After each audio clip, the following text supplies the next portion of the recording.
Hello दोस्तों, welcome back to my channel current affairs A to Z. यहाँ पे हम लोग current affairs related question answers पर डिस्कस करते हैं। ये है मेरे चैनल में सितंबर मंथ के current affair related second video. इसके पहले सितंबर मंथ का एक और करंट अफेयर रिलेटेड मैंने अपने चैनल में डाल रखा है। अगर आप लोग उसको चेकआउट करना चाहते हैं तो नीचे डिस्क्रिप्शन बॉक्स में लिंक होगा, आप लोग जाके वो करंट अफेयर्स देख सकते हैं। तो चलिए इंट्रो को और ना लंबा करते हुए हम आगे बढ़ते हैं और स्टार्ट करते हैं क्वेश्चन आंसर्स डिस्कस करना। The first question is who is the new West Bengal BJP president. West Bengal के बीजेपी के नए प्रेसिडेंट कौन बने हैं? इसका आंसर है सुकांत मजुमदार। इसके साथ नोट्स कुछ इस तरह से हैं। The BJP on Monday replaced Dilip Ghosh as its West Bengal unit president with Majumdar, the Lok Sabha MP from Balurghat. BJP ने मंडे को दिलीप घोष, जो उनके बालूरघाट के लोकसभा के एमपी हुआ करते थे, उनको सुकांत मजुमदार के साथ रिप्लेस करते हुए वेस्ट बंगाल के बीजेपी के नए प्रेसिडेंट उनको बना दिया। The CM of West Bengal Mamata Banerjee, the governor of West Bengal Jagdeep Dhankhar, the state bird white throated kingfisher, state animal fishing cat, state flower night flowering jasmine, and Bengal was established on 26 January 1950. The second question is who introduced portable fiber reinforced plastic homes?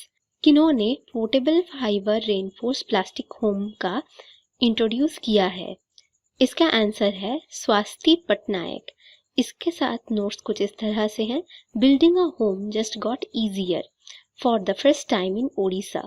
A Cuttack girl has introduced fiber reinforced plastic movable homes which are not only suitable for residential purpose at coastal pockets of the state but also earthquake proof.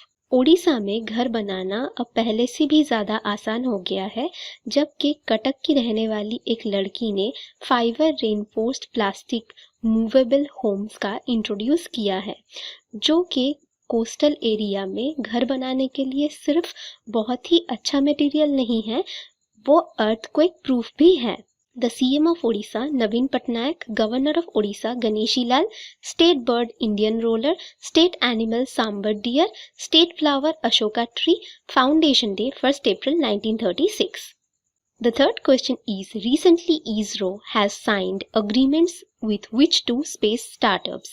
हाल ही में इसरो ने कौन से दो space startup के साथ अपना agreement sign किया है? इसका आंसर है स्काईरूट एंड अग्निकुल। इसके साथ नोट्स कुछ इस तरह से हैं। ISRO has now signed agreements with to space startups, Skyroot and Agnikul, to build rocket and launch vehicles, allowing the two companies access to ISRO's state-of-the-art facilities.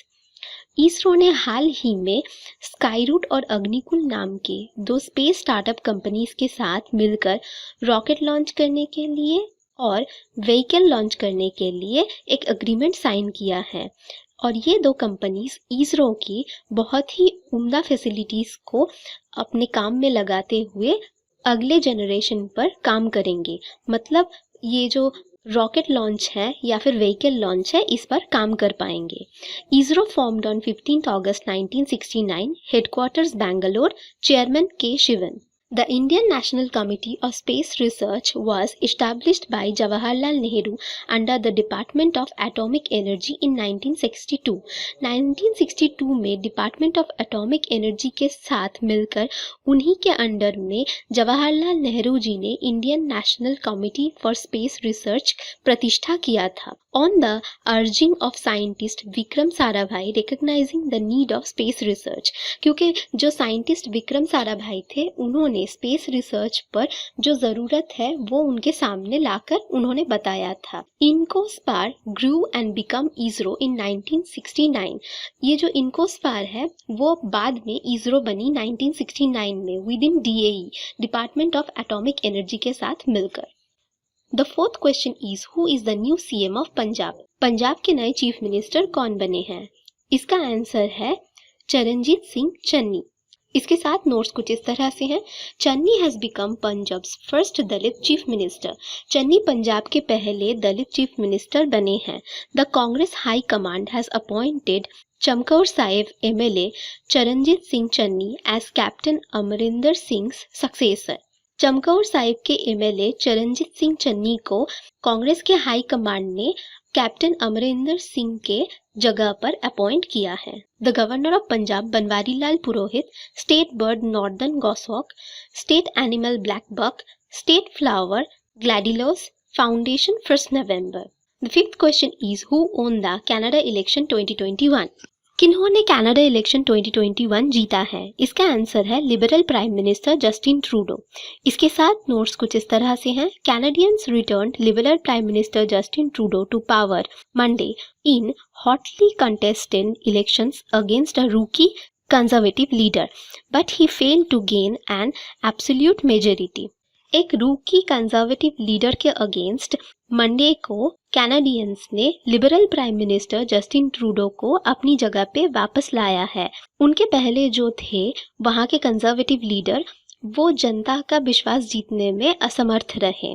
Capital of Canada Ottawa, governor general Mary Simon, currency Canadian dollar, partition day April 17, 1982, royal anthem God save the queen. The sixth question is, recently which president of Akhil Bharatiya Akhara परिषद died? अखिल भारतीय अखाड़ा परिषद के कौन से president की हाल ही में निधन हो गया है? इसका आंसर है महंत नरेंद्र गिरी। इसके साथ नोट्स कुछ इस तरह से हैं। The ABAP president was found dead under mysterious circumstances at Baghambari Math location resident on Monday. Monday को बागम्बरी मठ रेसिडेंस लोकेशन में एक बहुत ही मिस्टीरियस सर्कमस्टांसेस में ABAP के प्रेसिडेंट को मुर्दा पाया गया।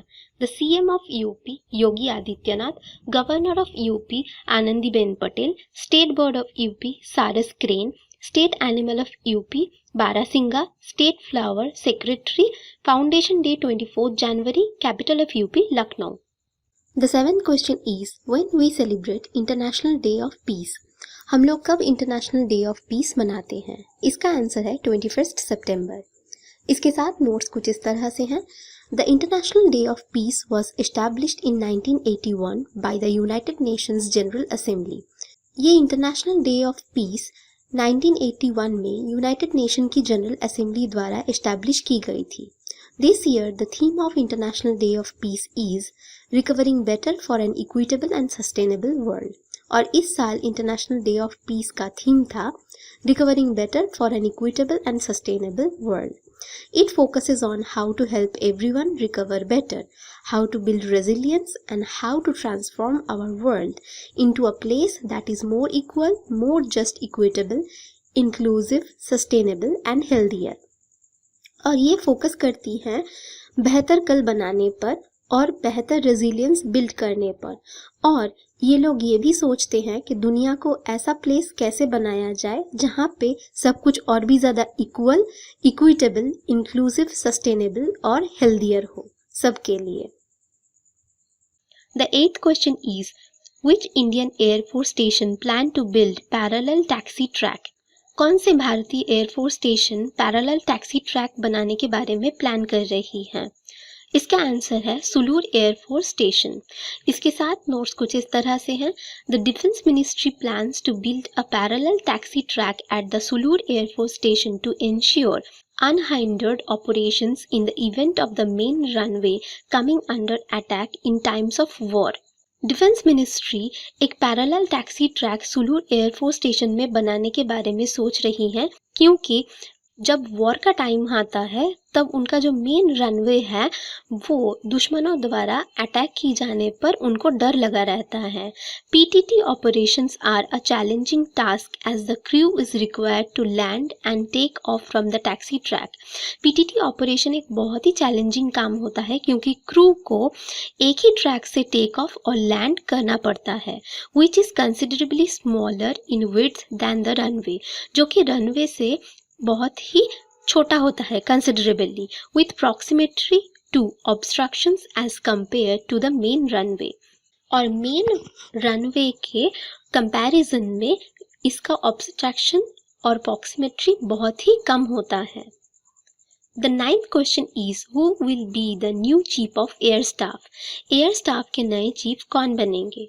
इसका आंसर है एयर मार्शल विवेक राम चौधरी। इसके साथ नोट्स कुछ इस तरह से हैं।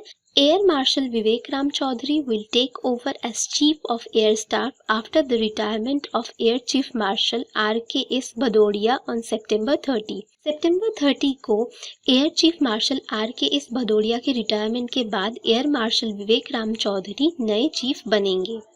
The 10th question is, what is Havana syndrome which is in news recently. हाल ही में खबरों में आई हवाना सिंड्रोम क्या चीज है। इसका आंसर है Havana syndrome is a set of unexplained element afflicting US and Canadian diplomats spies around the world। Havana syndrome एक बहुत ही सस्पिशियस अनएक्सप्लेन्ड एलिमेंट इशू है, मतलब बीमारी इशू है जो कि यूएस और कैनेडियन डिप्लोमेट्स और स्पाइस जो पूरे वर्ल्ड में फैले हुए हैं उनको अफेक्ट कर रहा है। The syndrome first emerged in 2016 when several US officials working at the embassy in Cuban capital of Havana reported a mysterious set of ailments that include migraines, nausea, memory lapse and dizziness।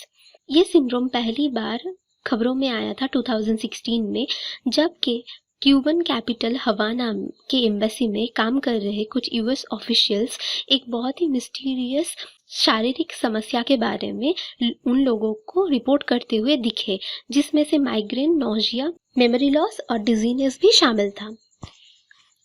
तो दोस्तों आज का video कुछ इस तरह से था। I hope ये वीडियो आप लोगों को अच्छा लगे, इन्फॉर्मेटिव लगे, और ये वीडियो अगर आप लोगों को थोड़ा सा भी इन्फॉर्मेटिव लगा और अच्छा लगा तो प्लीज़ इस वीडियो को एक लाइक कर देना, और मेरा ऐसे डिस्कशन करना अगर आप लोगों को अच्छा लगा तो प्लीज़ इस चैनल को सब्सक्राइब कर देना। आपका सब्सक्रिप्शन मेरे लिए सपोर्ट की तरह है।